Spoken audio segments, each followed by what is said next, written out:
Ok. Aujourd'hui, il n'y a pas eu d'invité. Invitons nos voisins, nos familles, nos connaissances pour partager l'évangile avec eux. Amen. Alors, nous disons merci à notre Dieu, le Seigneur Jésus le Christ, pour son instrument, notre frère Allo Marcel, qui, je crois que au cours de cette semaine qui vient, dimanche prochain, il sera à Azobé. Et toutes les bénédictions de notre Dieu l'accompagnent. Et soutenons-le aussi en prière, que ce soit le lieu où nous sommes, chez nous à la maison, partout. Parce que aller sur le champ de bataille de l'évangile, c'est pas facile. Mais notre Dieu lui accorde la force, la sagesse, et que ce pourquoi lui-même il a envoyé sur la terre soit accompli pleinement dans sa vie. Nous sommes le ministère de la voix de minuit, Matthieu 25 à 6. Et nous sommes l'assemblée locale de l'église Benjamin Machou. Nous saluons nos voisins, nos voisines. Nous saluons le quartier Benjamin Machou. Nous saluons tous nos frères et sœurs qui nous suivent sur les réseaux sociaux.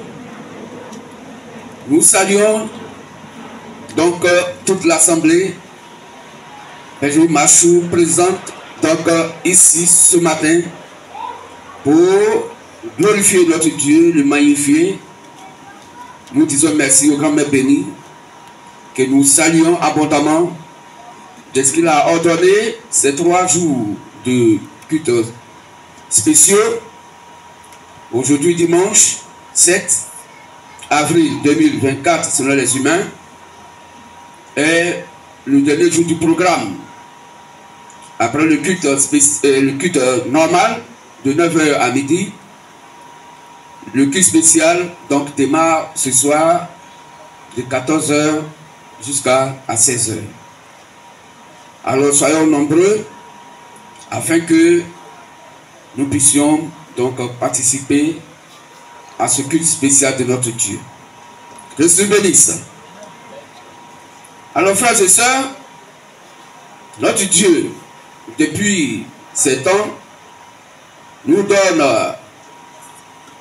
des thèmes principaux qui tournent autour donc, de la fête du monde, qui s'approche, qui tournent autour des signes de la fête du monde, qui s'approche, les thèmes principaux donc qui tournent autour des signes de la fin des temps, et qu'aujourd'hui le sous-thème donné par notre Dieu est donc les 2 tours de Babel ou les 2 tours de confusion.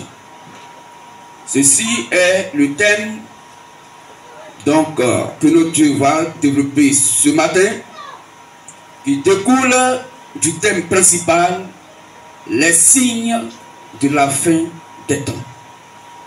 Que se bénisse. Alors, notre Dieu est en train d'informer, d'avertir le monde entier. Notre Dieu parle beaucoup de la fin des temps, la fin du monde qui s'approche, mais on a l'impression que dans le monde entier, tout va pour le mieux. Chacun, chacune est préoccupé par sa vie, par sa réalisation, par les grands projets. En tout cas, quoi que notre Dieu parle des signes donc de la fin des temps, des signes de la fin du monde qui s'approche, le monde ne fait pas attention à cela. C'est nous, MVM, ministère de la voix de minuit, Matthieu 25 à 6. C'est nous qui sommes informés par notre Dieu, qui sommes au courant donc de ces mises en garde de notre Dieu. C'est nous qui prenons en compte cela, c'est nous qui prenons cela au sérieux.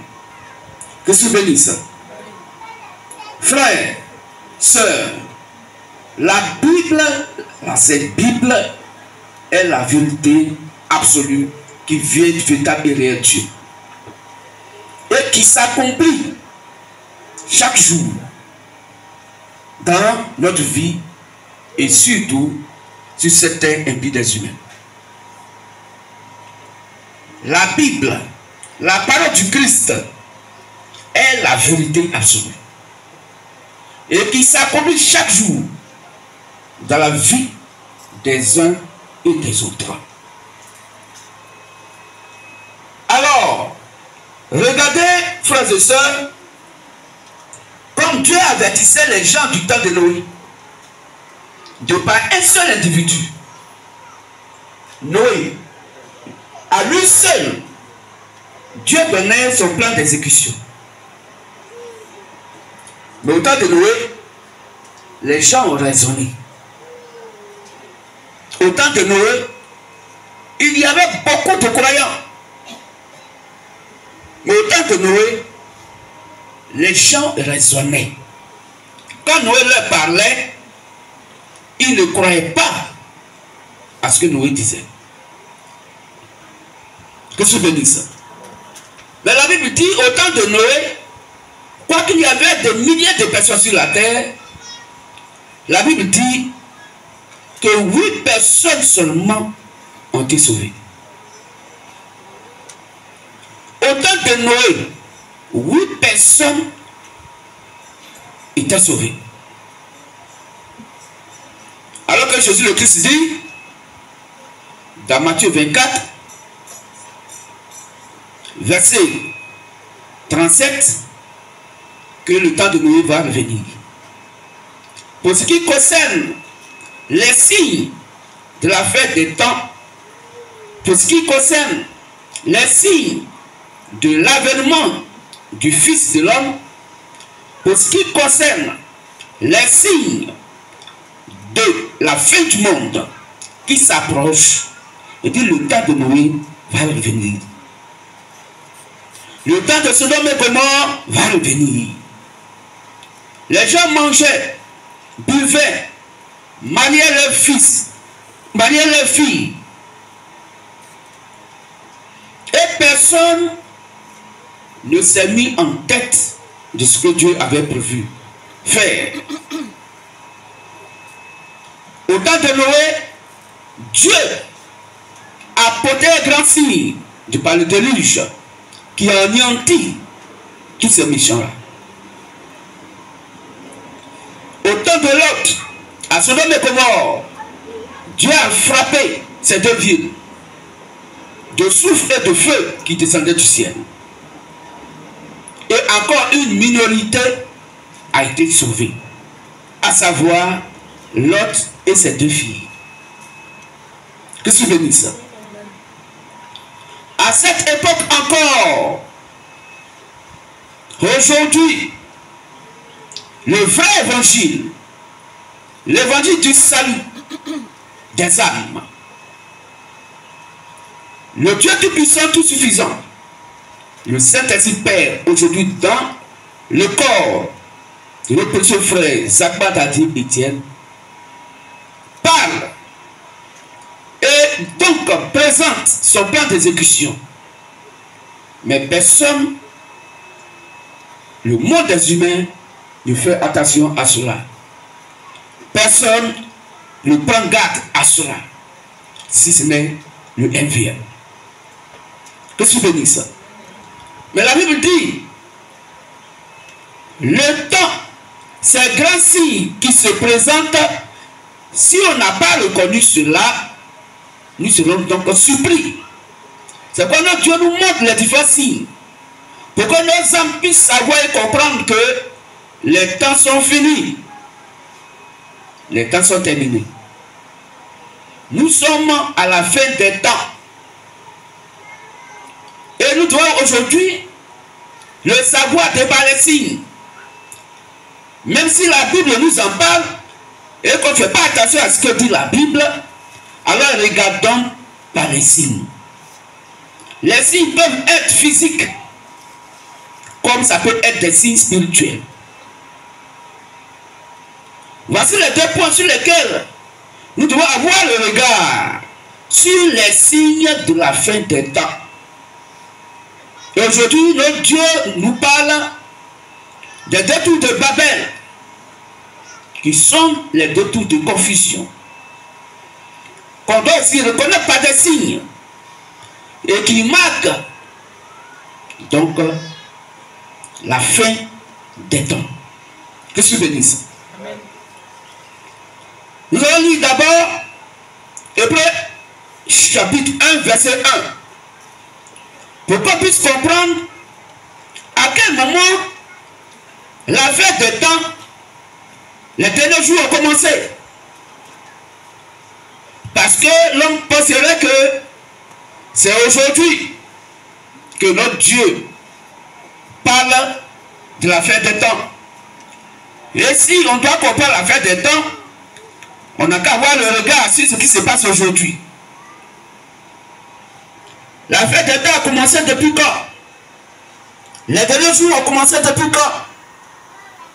Hébreux 1, verset 1. Hébreux chapitre 1, à partir du verset 1. Après avoir autrefois, à plusieurs reprises et de plusieurs manières, parlé à nos pères par les prophètes, Dieu, dans ces derniers temps, nous a parlé par le Fils, qu'il a établi héritier de toutes choses, par lequel il a aussi créé le monde. Amen. Amen.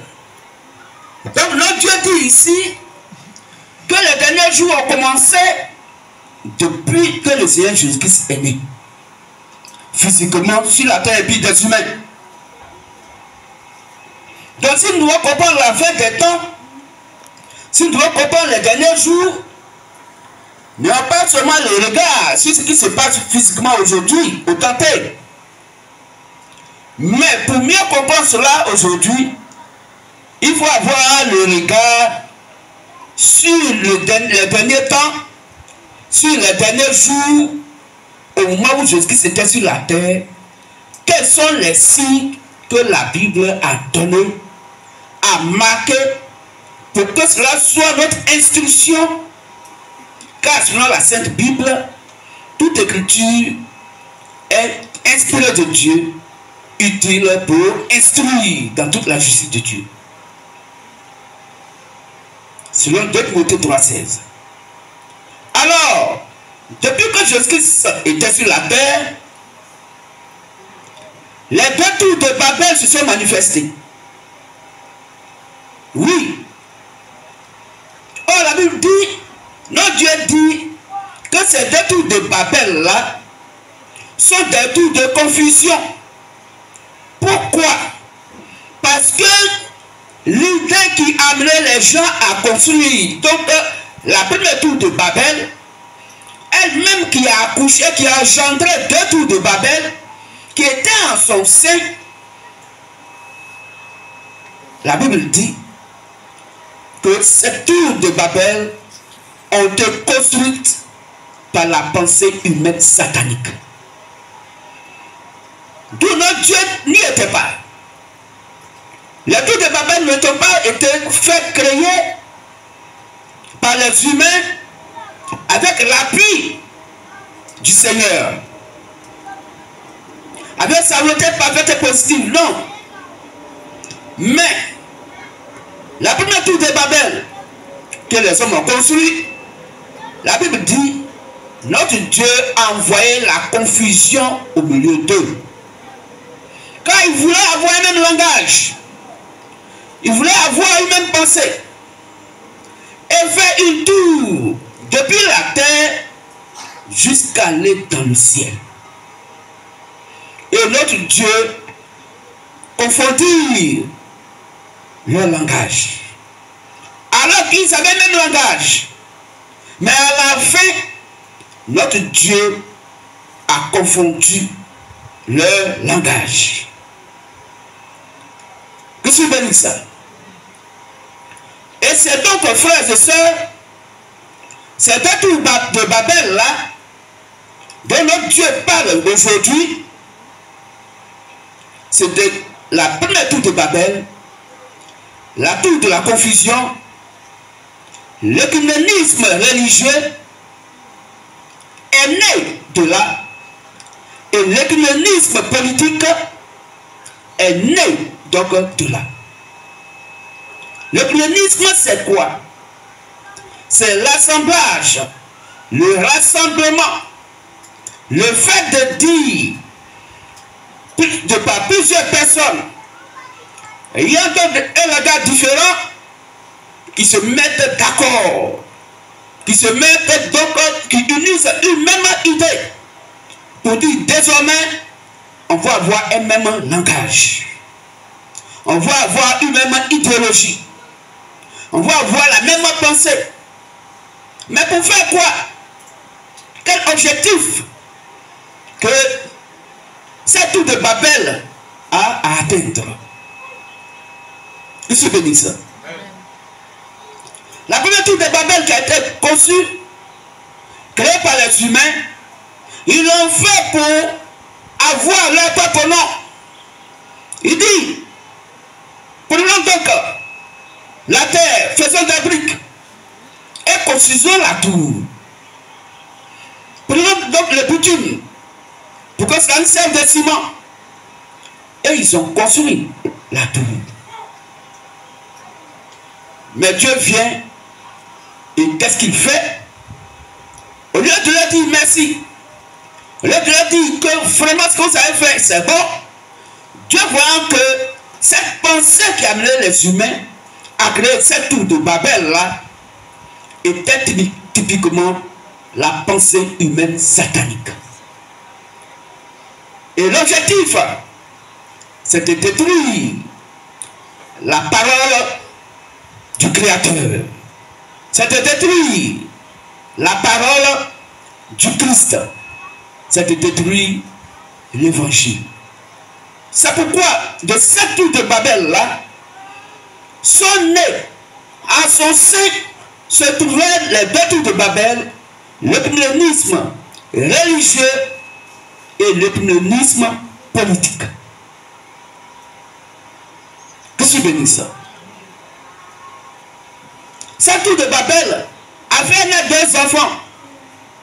Le grand frère, c'est l'œcuménisme religieux.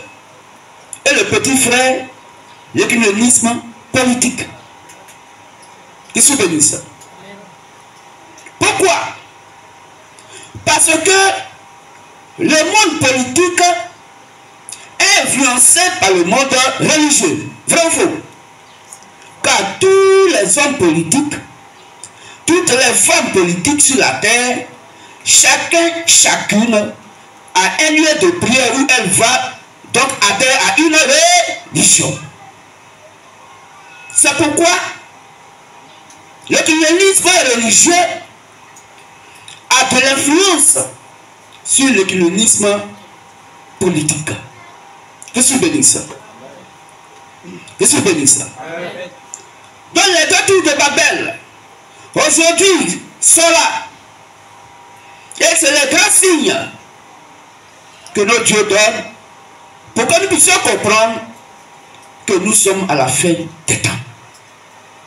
Parce que quand la tour de Babel a été conçue, Dieu est rentré dans sa colère, il a détruit la tour de Babel. Or, la destruction de la tour de Babel, aujourd'hui, va se manifester par la Troisième Guerre mondiale. Or, la Troisième Guerre mondiale est déjà à nos portes. Pourquoi? Parce que le grand signe dont Dieu a parlé concernant donc sa colère qu'il va manifester à la fin des temps. Ces signes dont il va parler dans la Sainte Bible sont d'actualité physique aujourd'hui. C'est pourquoi Jésus le Christ pouvait dire, dans Matthieu 24, on lui posait la question, dis-nous, quels sont les signes de ton avènement? Frère, tu peux lire ça? Matthieu 24, à partir du verset 1 au verset 3. Quels sont les signes de ton avènement? Oh, le livre de Malachie dit que quand il allait venir, même livre de Ésaïe 61, nous fait comprendre que quand il allait venir, il viendrait pour apporter une année de grâce du Seigneur et un jour de vengeance de notre Dieu. Matthieu 24, 1 à 3. Là-dessus, frère. Matthieu 24, les versets 1 à 3. Comme Jésus s'en allait, au sortir du temple, ses disciples s'approchèrent pour lui en faire remarquer les constructions. Mais il leur dit, voyez-vous tout cela? Je vous le dis en vérité, il ne restera pas ici pierre sur pierre qui ne soit renversée. Il s'assit sur la montagne des Oliviers. Et les disciples vinrent en particulier lui faire cette question. Donc ils vont poser la question au grand-mère béni. Dis-nous. Il dit, dis-nous. Quand cela arrivera-t-il? Quand cela arrivera-t-il? Et quel sera le signe de ton avènement et de la fin du monde? Quel sera le signe de ton avènement? Parce qu'ils savent que quand le grand-mère béni sera sur la terre, la fin du monde est là. Donc quels sont les signes de ton avènement et de la fin du monde? Lis un peu, frère. Au verset 4. Oui. Jésus leur a répondu. Il a répondu. Prenez garde. Voilà. Que personne ne vous séduise. Restez tranquille. Car plusieurs viendront sous mon nom. Donc beaucoup de gens vont venir sous son nom. Est-ce que ce sont les politiciens qui viennent sur le nom du Seigneur Jésus-Christ? Non. Donc c'est le monde religieux qui va être le premier grand signe. Plusieurs viendront sous mon nom. Et vont dire quoi? Disant, ils disent, c'est moi qui suis le Christ. Est-ce qu'on n'a pas vu un homme politique qui dit c'est moi je suis le Christ? Non. Que c'est moi je suis bishop? Non. Que c'est moi je suis monseigneur? Que c'est moi je suis pape? Non. Mais c'est le côté religieux qui est le premier grand signe que nous devons comprendre et savoir que nous sommes à la fin des temps. Continue, frère. Et ils séduiront beaucoup de gens. Ils vont séduire beaucoup de gens en prêchant le faux évangile, en s'écartant de la vérité biblique et en enseignant leurs propres pensées humaines. Ça, c'est l'un des plus grands signes. Oh, ça a commencé depuis que Jésus-Christ était sur la terre. Vous entendrez parler de guerre. Il dit maintenant que, après le côté religieux, il y a maintenant les signes physiques. Les signes donc d'information physique et de la manifestation physique. Vous entendrez parler. Vous entendrez parler de bruit de guerre. Vous entendrez parler de guerre et de bruit de guerre. Oui. Gardez-vous d'être troublés. Il dit gardez-vous d'être troublés. Car il faut que ces choses arrivent. Il faut que ces choses arrivent. Donc ces grands signes doivent arriver. Il doit y avoir des guerres et des bruits de guerre. Il dit restez tranquille. Ne soyez pas séduits par qui que ce soit. Car plusieurs viendront à mon nom et ils diront c'est moi je suis le Christ. Ça c'est le grand signe qui concerne le côté religieux. Côté adoration. C'est ce qui concerne l'écuménisme religieux. Et après il dit, il va y avoir des guerres et des bruits de guerre. Vous entendrez qu'il va y avoir des bruits de guerre et des guerres. Continue frère. Mais il dit mais ce ne serait pas encore la fin. C'est pas encore la fin de quoi? C'est pas la fin du monde. Mais quand vous allez voir ces signes-là, c'est que la fin du monde s'approche. Une nation se lèvera contre une nation. Quand vous allez voir qu'une nation va se lever contre une nation, ce sont des signes physiques. Est-ce qu'aujourd'hui, dans le monde entier, les nations ne se lèvent pas contre d'autres nations? L'Ukraine, la Russie, on ne voit pas ça aujourd'hui. Est-ce qu'il n'y a pas de guerre, de bruit de guerre? Est-ce que la Côte d'Ivoire, il n'y a pas eu la guerre ici? C'est que nous sommes largement dans les derniers temps. Et que la fin du monde s'approche. Nous sommes dans les derniers jours. Continue frère. Et un royaume contre un royaume. Un royaume va se lever contre un royaume. Et il y aura en divers lieux des famines et des tremblements de terre. Il va y avoir divers lieux la faim et la terre, les terres vont trembler. Est-ce qu'on ne voit pas ça physiquement? Et depuis longtemps, nous sommes informés de ces choses. Depuis le temps de Jésus-Christ jusqu'à aujourd'hui. Alors nous sommes largement dans les derniers temps. Le monde est fini, oui. Ce qui se passe aujourd'hui là, à l'âge de l'église de Laodicée, de par le ministère de la voix de Minuit, Matthieu verset à 6, c'est prolongation du match. Le match est fini, ça fait longtemps. Les 90 minutes sont terminées. C'est prolongation. À cause de tout, à cause de nos frères et sœurs qui sont dans les dominations religieuses, abusement avec les églises, et qui n'ont pas encore connu la vérité biblique de par le ministère de la voix de Minuit, Matthieu 25 à 6. Parce qu'il faut que la dernière brebis puisse entrer afin que l'enlèvement puisse avoir lieu. Et après quoi, notre Dieu vient dans sa vengeance par la troisième guerre mondiale. Donc tous ces signes sont donnés. Pas pour qu'on soit informé de ce qui se passe dans le monde.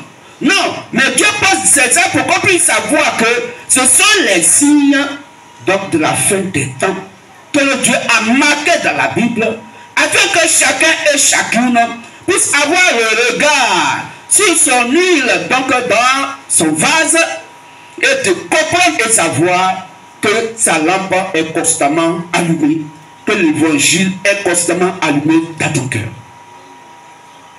Que tu bénisses. Si nous pensons encore, ou le monde pense encore, qu'il y a encore du temps devant, il n'y a plus de temps. Les temps sont déjà finis depuis que Jésus est né. Il n'y a plus de temps.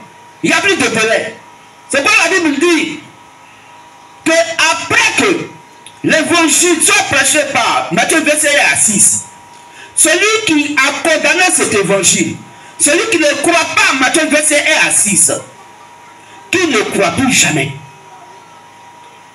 Si tu as cru à Matthieu 21 à 6, que ton âme soit gardée par la parole pour toujours. Car que celui qui est mauvais continue à être mauvais. Que celui qui est bon continue à être bon. Car les temps sont finis. La moisson, c'est la fin du monde. Mais notre âme doit moissonner la parole. Quel évangile qui est mis dans ton âme? Quel évangile qui est mis dans ton âme? L'évangile du Christ ou bien l'évangile religieux? La tour de Babel religieux. Et beaucoup d'entre nous, et si je peux dire dans le 1VM, pour l'instant, il y a beaucoup aussi qui sont des hommes politiques, des femmes politiques. Que c'est venu ça? Mais la Bible dit, la politique des humains n'est qu'une confusion. Dieu l'a ordonné, mais Dieu fait lui-même sa propre politique. La politique de sa parole. Comment sauver des âmes? Celles qui étaient destinées à aller à l'enfer. Alors il dit, allez, battez la campagne. Battez la campagne de la vie éternelle. Allez faire des nations des disciples. Voici comment nous battons notre campagne. Voici la politique du Dieu de la Sainte Bible. Que tu bénisses ça. Frères et sœurs, donc nous comprenons qu'il y a des grands signes que notre Dieu donne. Les signes de la fin des temps. Les signes de la fin du monde qui s'approche. C'est pourquoi chacune n'a qu'à réviser son homme intérieur. Est-ce que mon âme est bien associée à la parole? Est-ce que mon corps est donc propre pour l'évangile? Est-ce que mon esprit, c'est l'esprit de Christ à moi? Il faut que, en tout temps, en tout lieu, il faudrait que nous soyons purs. On doit être prêt pour l'enlèvement. Pour ceux et celles qui doivent rentrer dans l'enlèvement. Il n'y a pas un temps qui est devant pour ça, non. Parce que l'enlèvement peut être aujourd'hui, comme notre Dieu l'a dit. Ça peut être la nuit. Au moment où le corps physique dort. Le reste du mécanisme appartient à Dieu. C'est à lui de savoir comment il va faire l'enlèvement. Mais il faut qu'on soit prêt. Être prêt, c'est de pouvoir accepter et pratiquer tous les conseils du Dieu de la Sainte Bible par son quartier général. Parce que c'est lui qui est le Noé de notre époque. C'est lui qui est l'Abraham de notre époque qui a sauvé Lot. Noé qui a sauvé donc ses enfants, sa famille. Parce qu'à une époque bien déterminée, Dieu confie la vie de l'humanité dans la main d'une seule personne. Que tu bénisses. Que tu bénisses. Frères et sœurs, le problème du monde et tous ces chaos dans ce monde entier, c'est que les gouverneurs, les présidents, les rois de ce monde ne prennent pas la Bible, la part de notre Dieu à compte. Que tu bénisses. C'est ce qui crée tous les désordres. Et Dieu amène la confusion dans le pays. Et sa part s'accomplit parce qu'il a dit ces choses devaient être de grands signes pour nous, ses fils et ses filles. Quand on allait voir ça, alors nous devons comprendre que nous sommes à la fin des temps. Que tu bénisses. Alors, nous revenons au message de notre Dieu. Les deux tours de Babel ou les deux tours de confusion. Ce message a été donné le jeudi 26 novembre 2015. Donc ce n'est pas un message d'aujourd'hui. Mais ce message est d'actualité. Et qui nous montre les signes de la fin des temps. Parlant donc des deux tours de Babel, qui sont des tours de confusion. Or, notre Dieu, il n'y a pas de confusion. Notre Dieu, il est la vérité. En lui, il n'y a pas de mensonge. Tout 1, verset 2. Bonsoir, donc bonjour, frères et sœurs. LVM, LDS et Dieu de notre Dieu. Bonjour à nos frères et sœurs du monde entier qui nous écoutent. Nous allons voir un message très court, mais bien avant cela, nous allons lever pour un mot de prière. La main gauche est levée vers le soleil levant et nous prions.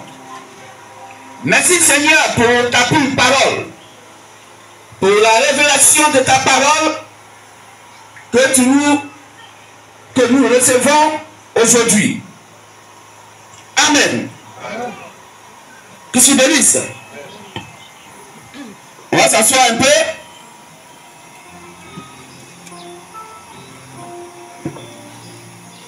Alors une fois notre Dieu avait parlé de la tour de Babel.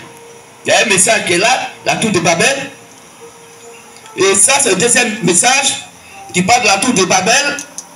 Les deux tours de Babel ou les deux tours de confusion. Dans la fois passée, nous avons parlé de la tour de Babel et démontré qu'elle n'était pas du vrai et réel Dieu. Sans doute, sans toutefois spécifier exactement si cette tour était religieuse ou politique. Que se bénisse. Alors aujourd'hui, le Dieu va donc nous parler de cette tour de Babel dans sa manifestation par des grands signes, démontrant que la tour de Babel était religieuse et politique. Aujourd'hui, nous allons préciser, avec la Sainte Merveilleuse Bible, à l'appui, les deux tours de Babel. Nous allons nous lever pour la lecture. Nous demandons à nos frères. Nous demandons à nos frères lecteurs de prendre la Sainte Bible et nous lisons Genèse 11, 1 à 4. Genèse 11, 1 à 4.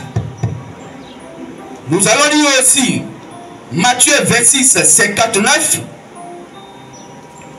Matthieu 26, 59. Nous allons lire aussi Marc 14, verset 44. Marc 14, verset 44.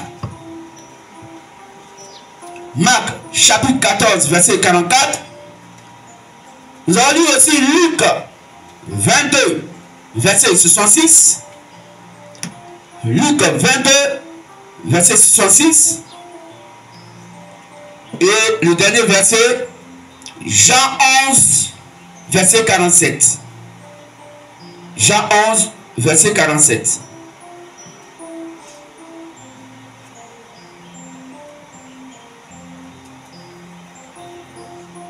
Donc nous prenons d'abord Genèse 11, 1 à 4. Et le frère va préparer Matthieu 26, 59. Genèse 11, les versets 1 à 4. Toute la terre avait une seule langue et les mêmes mots. Comme ils étaient partis de l'Orient, ils trouvèrent une plaine au pays de Shemnéa. Et ils y habitèrent. Ils se dirent les uns à l'autre: allons, faisons des briques et cuisons-les au feu. Et la brique leur servit de pierre, et le bitume leur servit de ciment. Il dit encore: allons, bâtissons-nous une ville et une tour dont le sommet touche au ciel, et faisons-nous un nom, afin que nous ne soyons pas dispersés sur la face de toute la terre. Amen. Amen. Asseyez-vous s'il vous plaît. On continue la lecture. Matthieu 26, 59. Matthieu 26. Et le frère va préparer Marc 14, 44. Matthieu chapitre 26, verset 59. Les principaux sacrificateurs et tout le Sanhédrin cherchaient quelques faux témoignages contre Jésus, suffisants pour le faire mourir. Amen. Amen. Marc 14, 44. Marc 14, le verset 44. Et le frère prend Luc 22, 66. Celui qui le livrait leur avait donné ce signe: celui que je baiserai, c'est lui. Saisissez-le et amenez-le sûrement. Amen. Marc 14, 44.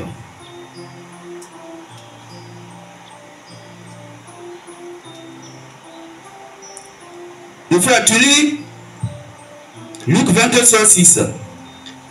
Luc chapitre 22 au verset 66. Quand le jour fut venu, le collège des anciens du peuple, les principaux sacrificateurs et les scribes, s'assemblèrent et firent amener Jésus dans leur Sanhédrin. Amen. Amen. Jean 11, 47.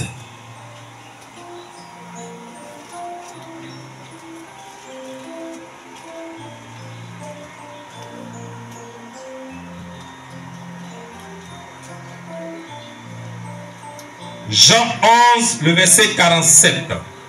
Alors les principaux sacrificateurs et les pharisiens s'assemblèrent le Sanhédrin et dirent: que ferons-nous?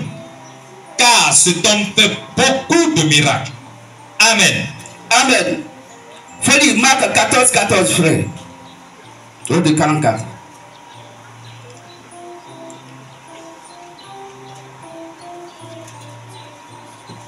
Marc 14, 1, prenons à partir du verset 1. Marc 14, 1 à 2. Marc chapitre 14, verset 1 à 2. La fête de Pâques et des pains sans levain devait avoir lieu 2 jours après. Les principaux sacrificateurs et les scribes cherchaient les moyens d'arrêter Jésus par ruse et de le faire mourir. Car ils disaient que ce ne soit pas pendant la fête, afin qu'il n'y ait pas de tumulte parmi le peuple. Amen. Amen. Que Dieu bénisse. Tu peux dire fortement? Amen.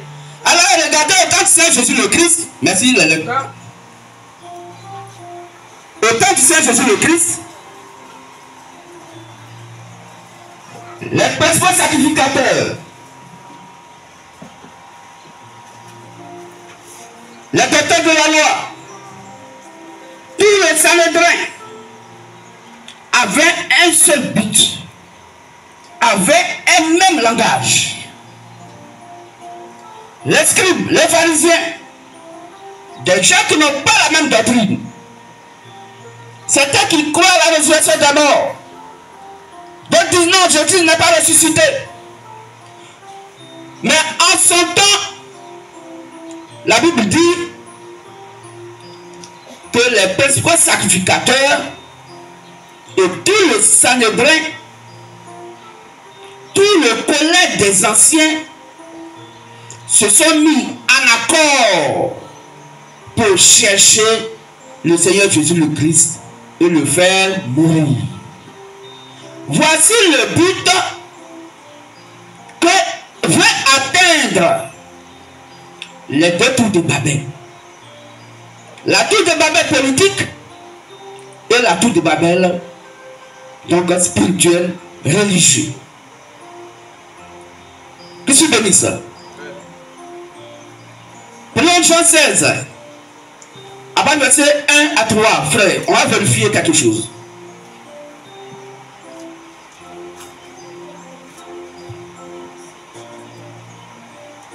Jean, chapitre 16, verset 1 à 3. Je vous ai dit ces choses afin qu'elles ne soient pas pour vous une occasion de chute. Ils vous excluront des synagogues. Ils vont vous chasser de leur lieu de prière.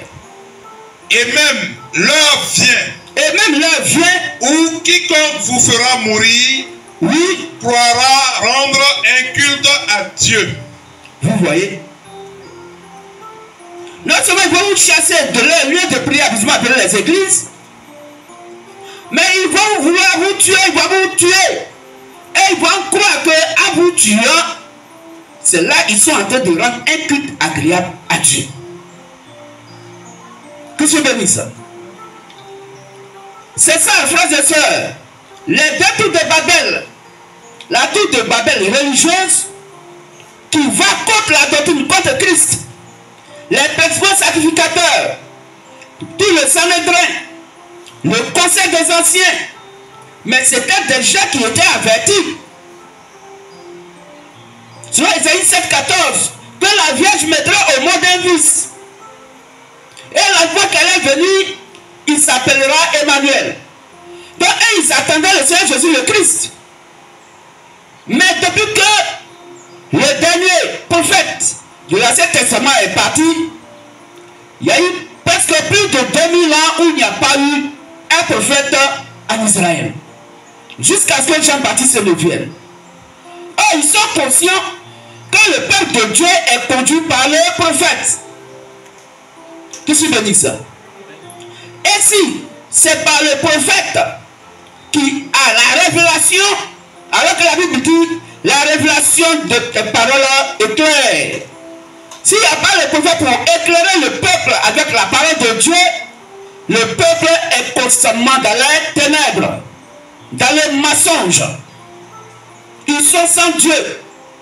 Or la Bible dit, un peuple sans révélation est comme une voiture sans frein. Mais si la voiture va et qu'il n'y a pas de frein, s'il y a un danger, tout le monde court à la ruine, à la destruction. C'est pourquoi le peuple d'Israël, le Sanhédrin qui existait là, la tour de Babel qui a été forgée là, eux qui attendaient le Seigneur Jésus le Christ, quoique l'Ancien Testament les a montré des signes, mais ils n'ont pas compris les signes dont les prophètes ont parlé. Je suis venu ça. Quand la vie qui va mettre au monde de par qui le Christ va venir sur la terre, la Bible dit c'est une vierge. Alors que la grand-mère de Marie c'est une prostituée, rame la prostituée. Comment se fait-il que toi, ta grand-mère qui elle fait rideau, nos grands-parents sont passés au verset.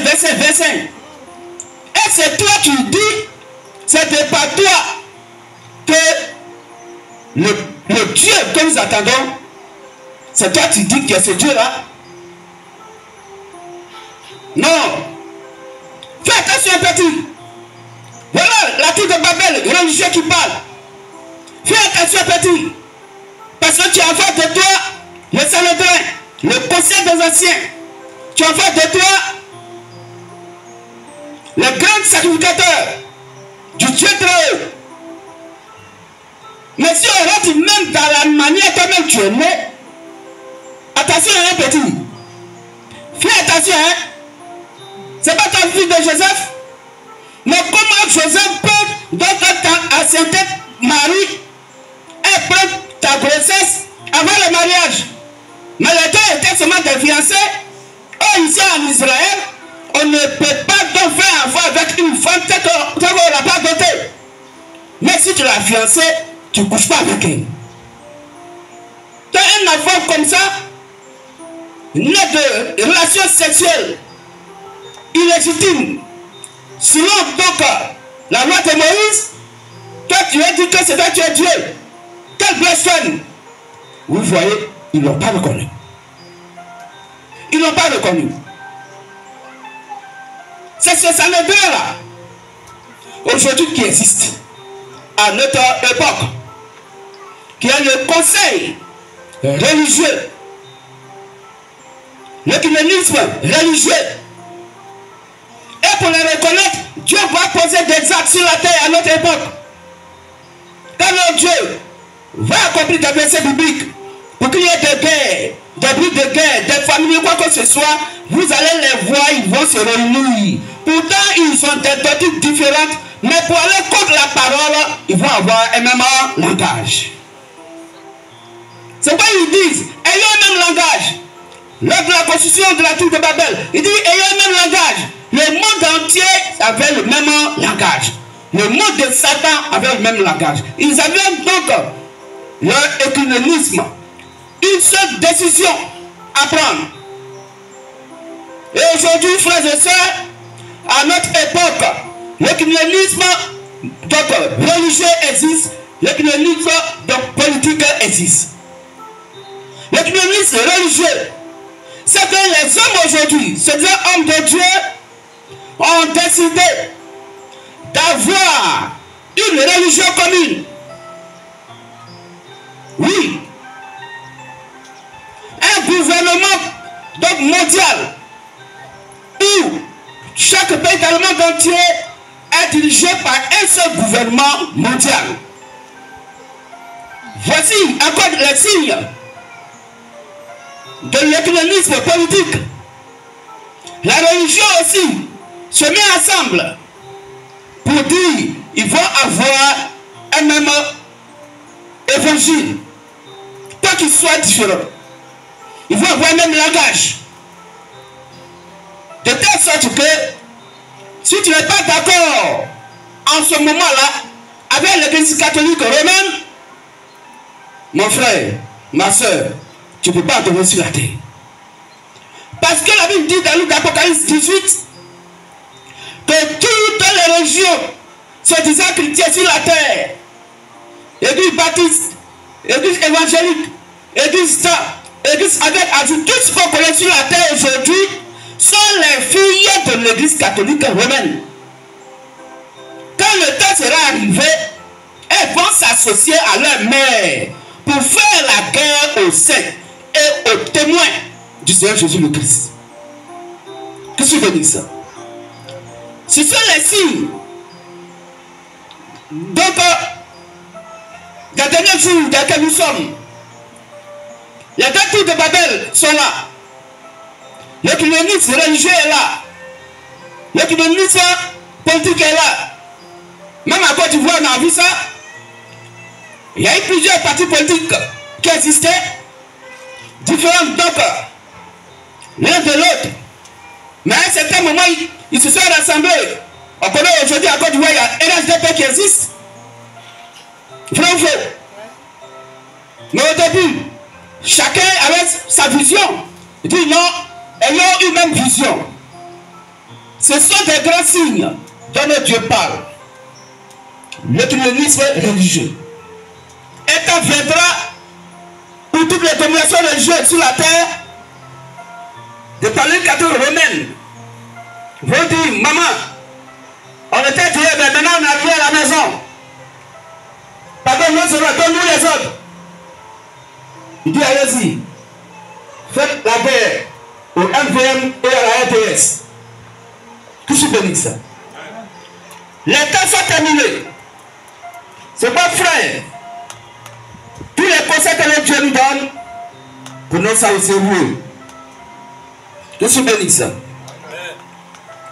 Alors après la lecture de ces versets bibliques, vous voyez les choses sur lesquelles les gens condamnent le Seigneur Jésus le Christ. On dit non, c'est ça, tuez-le. Et tous ces groupes se mettent d'accord pour tuer la parole qui est Seigneur Jésus le Christ. Et quand on pose la question, mais pour quelle raison vous voulez le tuer? On dit non, il fait beaucoup de miracles. Mais celui qui vous a empêché de faire des miracles d'abord de prier, mais faites aussi des miracles d'abord de prier. Quelqu'un qui donne la vie aux gens, on lui fait la guerre. Vous voyez l'objectif que donc a la tour de Babel qui a mis au monde deux enfants. La tour de Babel politique et la tour de Babel donc religieux. Regardez comment la tour de Babel politique tue l'évangile, la part du Christ. Et là on va lire ça, frère. Il faut prendre 1 Samuel 10, verset 19.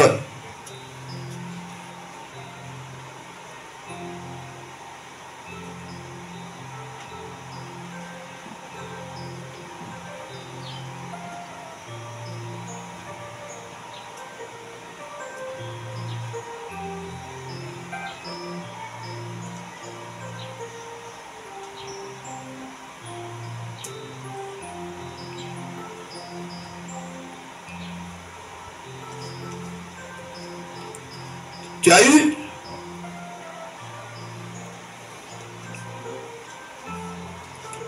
Et ça va 10. Ici, le frère peut trouver. 1 Samuel 10, le verset 19. Va au verset. Il faut prendre d'abord au verset 17. 1 Samuel 10, à partir du verset 17. À 19. 17 à 19. Samuel convoqua le peuple devant l'Éternel à Mitzpah. Et il dit aux enfants d'Israël, ainsi parle l'Éternel. Il dit, voici ce que l'Éternel dit de vous, d'Israël. Le Dieu d'Israël. Oui. j'ai fait monter d'Égypte Israël. Moi, je vous ai fait sortir d'Israël. Et je vous ai livré de la main des Égyptiens.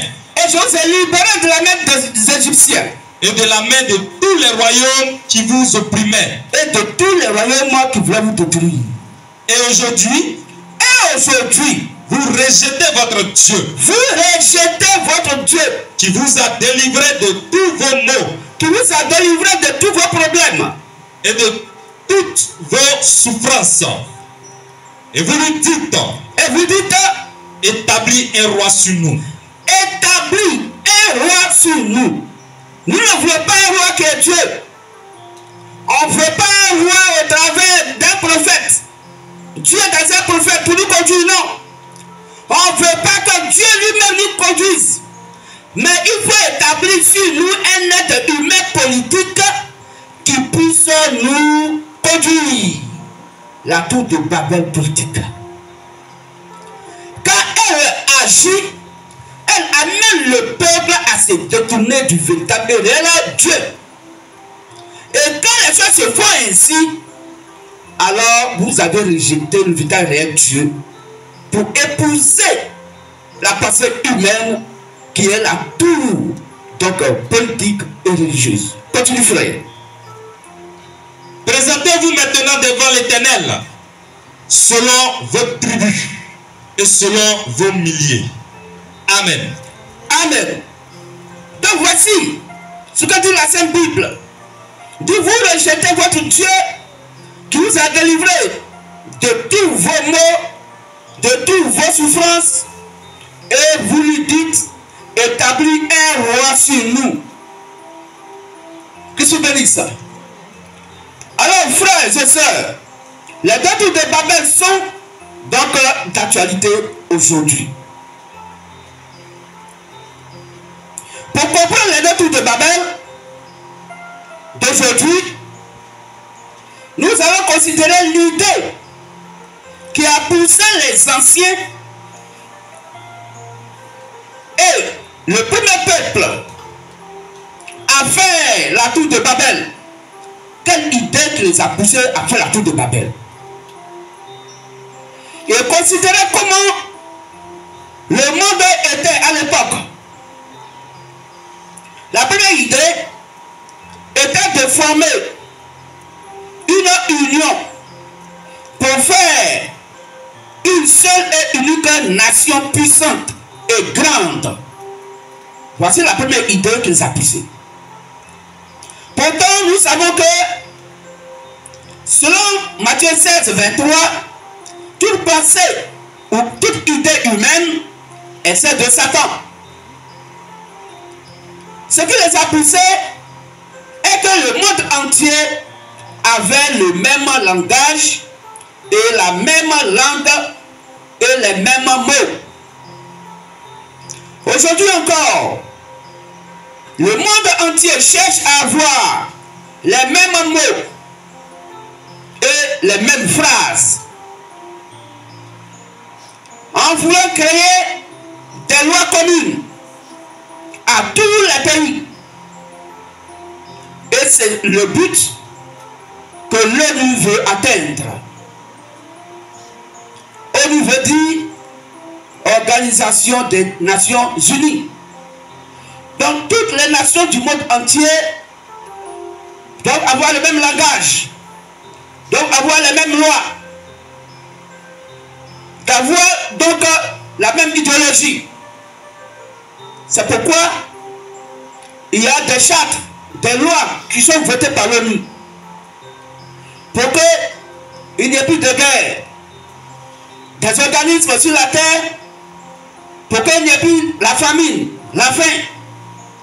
Mais malgré toutes ces tours de Babel créées par les humains, ces idéologies en dehors de la volonté parfaite et politique de notre Dieu les amène à la confusion. D'où la tour de Babel qui est la tour de confusion. Pourquoi? Parce que c'est au moment où l'homme donc arrive à dupliquer les efforts pour ne pas qu'il y ait des guerres. Localement là-bas, on voit les fumées de guerre. Au moment où il court là-bas, pour dire, on doit arrêter les guerres, derrière eux, il y a des flammes de guerre. Dieu les fait comprendre par là que leur idéologie est contre la parole du Christ. Car dans Matthieu 24, Jésus-Christ a dit, il doit y avoir des guerres, des bruits de guerre. Il doit y avoir des famines en différents lieux. Et il faut que ces choses arrivent. Et quand on va voir ces choses, nous les fils et les filles du véritable Dieu, nous allons comprendre que ce sont les signes donc de la fin des temps.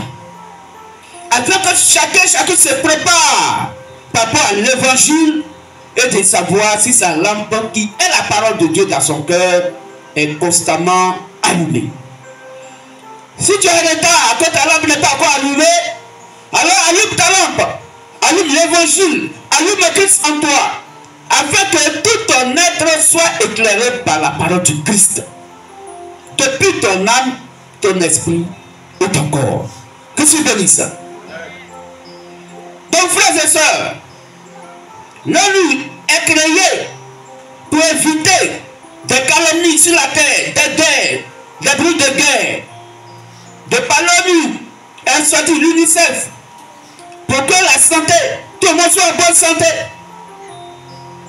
D'accord, l'idéologie elle est bonne selon la pensée humaine. Arrêter les guerres, c'est bon selon la pensée humaine.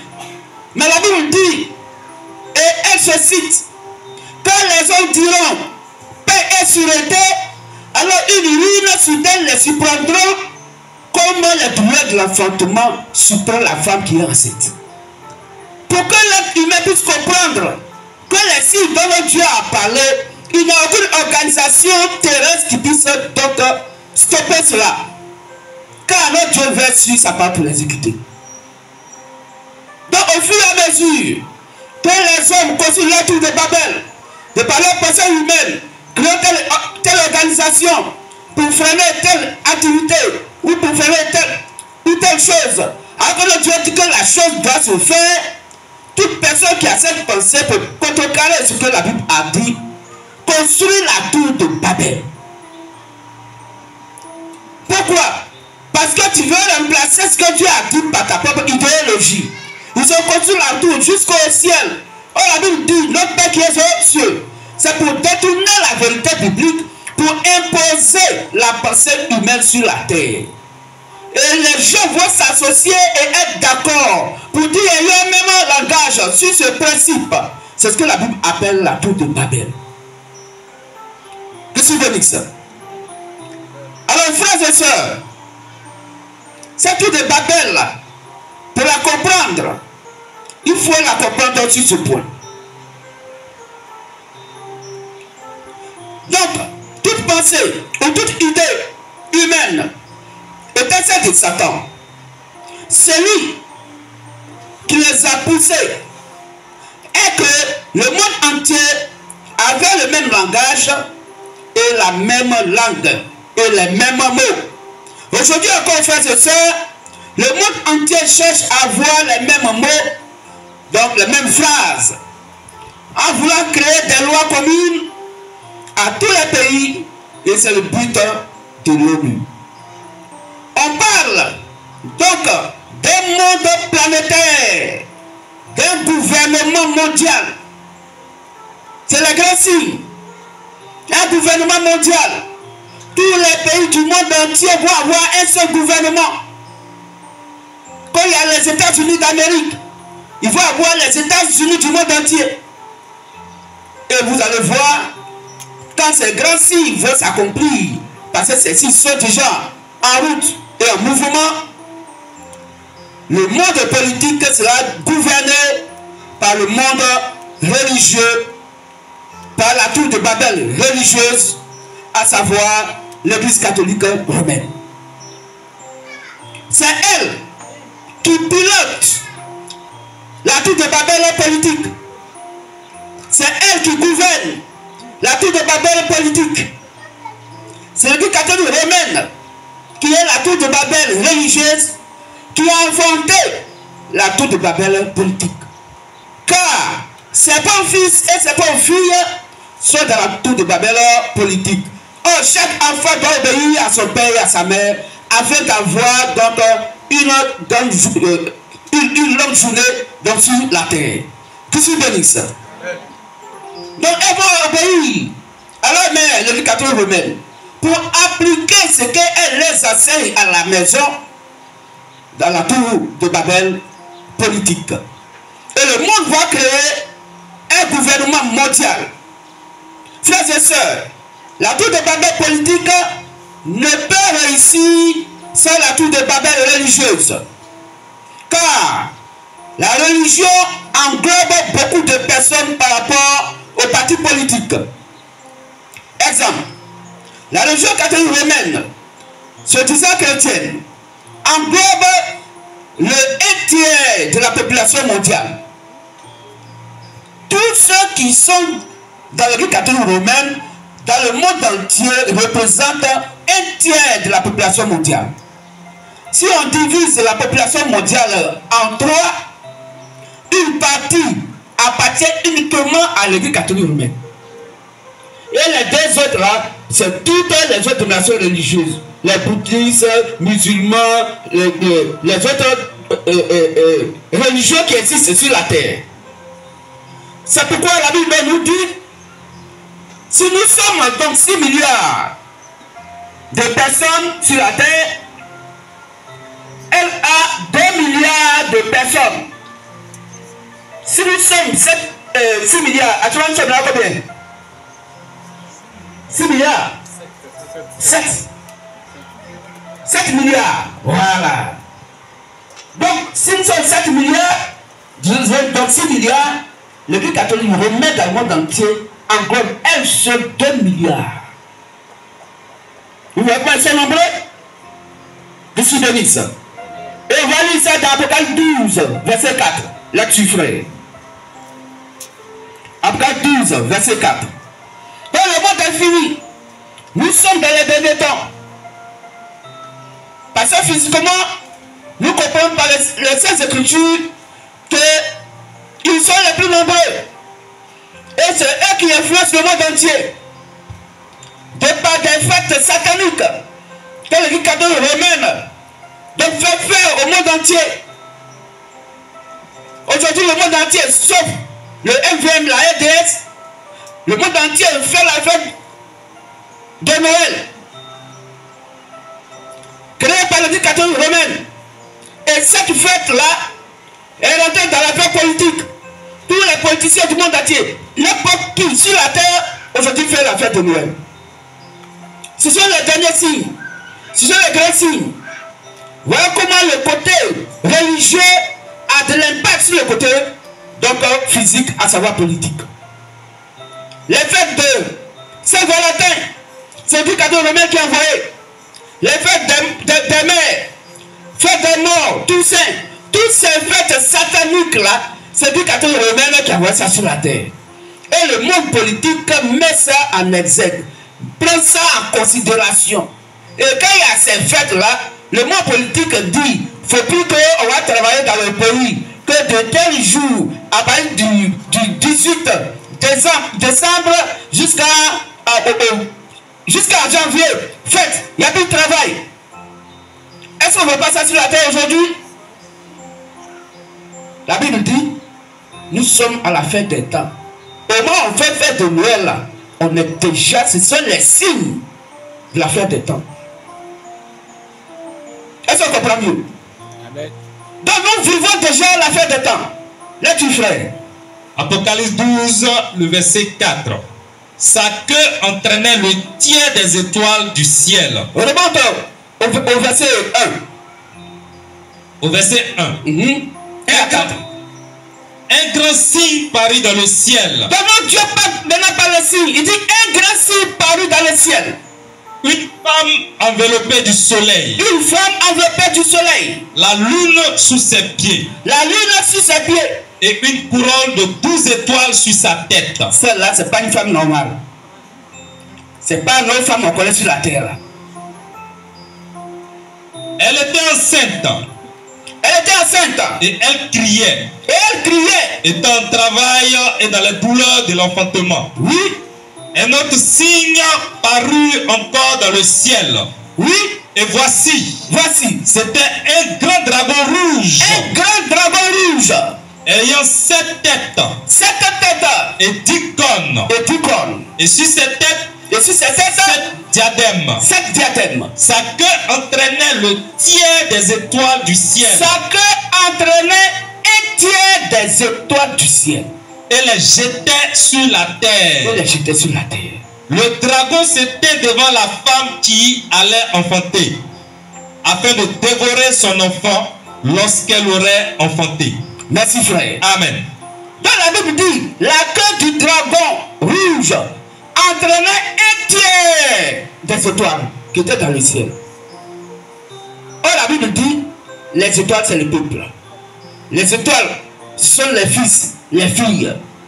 Les étoiles dans le ciel sont ceux qui peuplent le ciel. Et donc, la Bible dit que le dragon rouge va récupérer un tiers de la population mondiale. Qu'est-ce que bénit ça? Amen. Quand on prend Marc 13, Matthieu 13, Marc 13, la Bible aussi le dit que quand le semeur est sorti pour semer, il y a eu 3 quarts qui appartenaient à Satan et un seul quart qui appartient à Christ. Tous ces 3 quarts, c'est pour Satan. Un seul quart va au paradis. De toute la population mondiale, un quart va au paradis, les 3 quarts appartiennent à Satan. Est-ce qu'on comprend mieux? On peut quand même dire la Sainte Bible. C'est pourquoi soyons fiers. Les textes sont finis. Et toutes ces choses, Dieu a dit ça de par Jésus-Christ. Il a parlé en parabole. Mais aujourd'hui, notre Dieu nous explique cela. Et nous comprenons aisément que nous sommes dans les derniers temps. Vous vous souvenez de ça? La religion catholique romaine, se disant chrétienne, dirige la tour de Babel religieuse, qu'on appelle l'œcuménisme. C'est le célébrer des temps passés. Aujourd'hui, nous avons 2 tours de Babel, l'une dirigée par les politiques et l'autre dirigée par la religion catholique romaine se disant chrétienne. Et Satan est le père de ces 2 tours de Babel. Que Dieu bénisse. Frères et sœurs, MVM, LDS et vient de notre Dieu.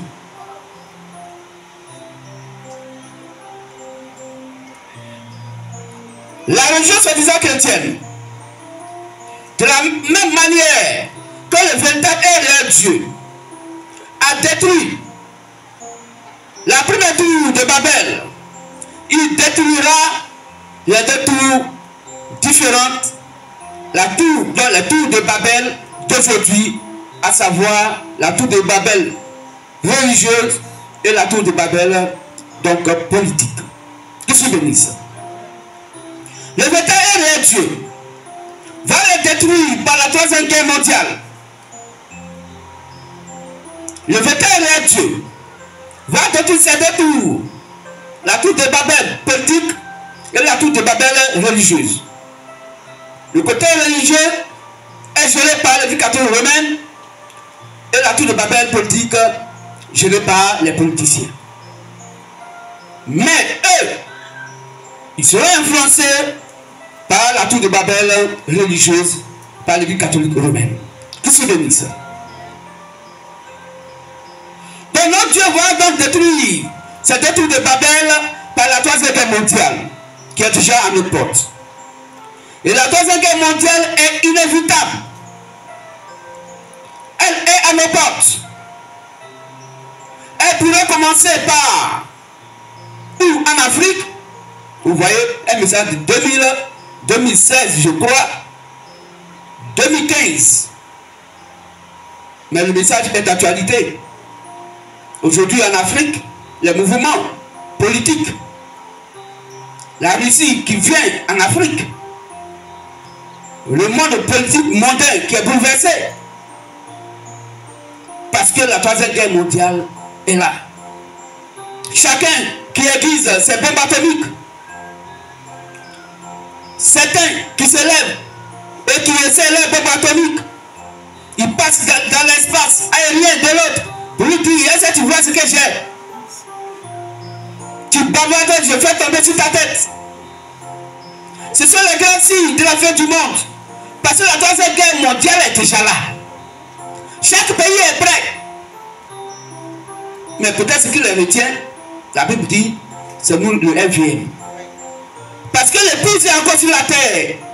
Il faut qu'on doute et qu'on pacte afin que la troisième guerre mondiale puisse venir. Sinon, tout est propre, tout est là, tout est prêt. Toutes les armes sont aiguisées. Toutes les bombes atomiques sont aiguisées. Tout est déjà prêt. Souvent, même on regarde dans l'actualité, on dit, ah, faisons ça, aujourd'hui, à 51. Mais notre Dieu, il verse un peu dessus. Pour que la chaleur, le feu qui allait prendre là, il éteigne. Pourquoi? Parce que le MVM est sur la terre. Que tu bénisses. Est-ce qu'on peut acclamer votre Dieu? Soyons fiers de ce Dieu. Même si nous, on n'a rien pour manger, soyons fiers. Parce que nous sommes son plan divin sur la terre et puis des humains. Alors, frères et sœurs,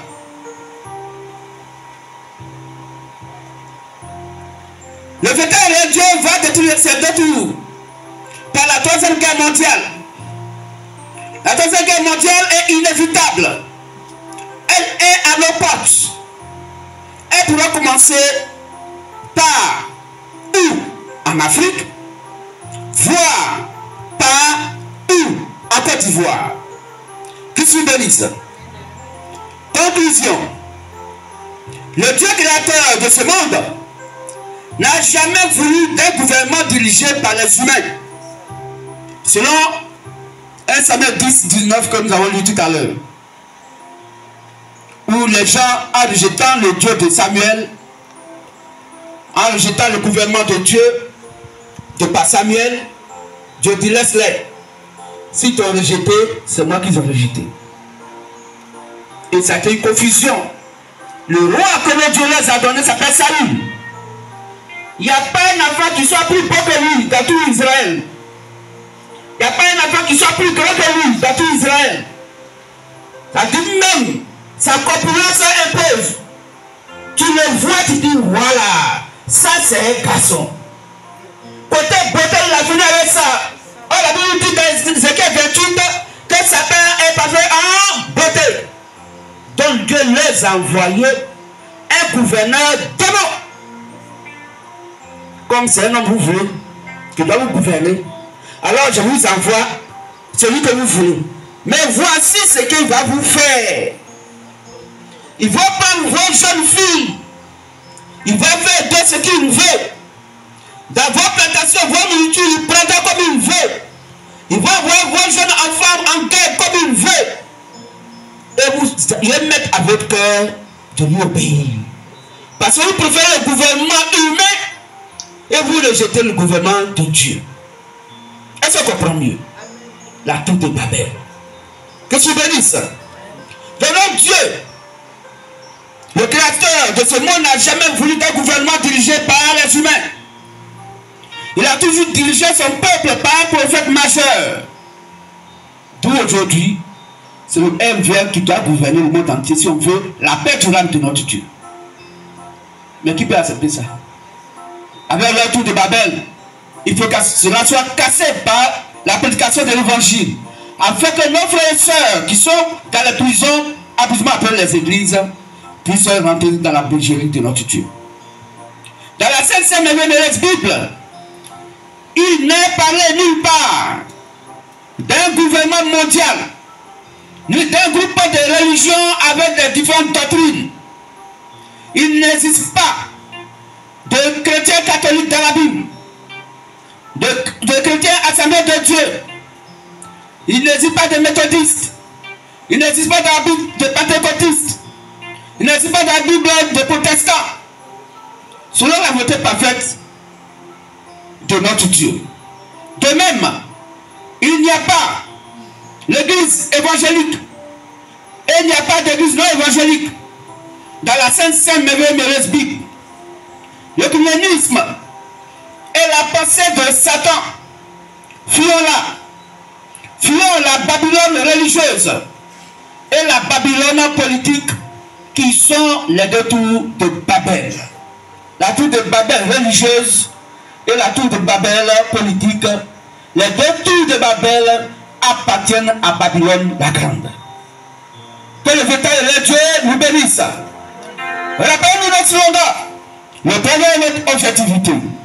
La réussite est notre devoir. Et la vie bien acquise est notre domaine. Encore rappelez-nous. Nous n'avons aucun credo si ce n'est Christ. Nous n'avons aucune loi si ce n'est l'amour. Nous n'avons aucun lycée si ce n'est la Sainte Bible. Mais la Sainte Bible révélée et la terre tout entière est notre paroisse. Que le véritable et réel Dieu, le Seigneur Jésus-Christ, bénisse ce matin ses fils et ses filles, de par la prédication qu'il vient de donner, que cette bénédiction découle donc dans la vie de chacun et chacune, ceux qui sont présents et d'autres qui n'ont pas eu le temps d'être là, que le Dieu nous bénisse. Fin donc de la prédication du jour. Après la caméra, est-ce qu'on peut se lever la caméra tout de suite?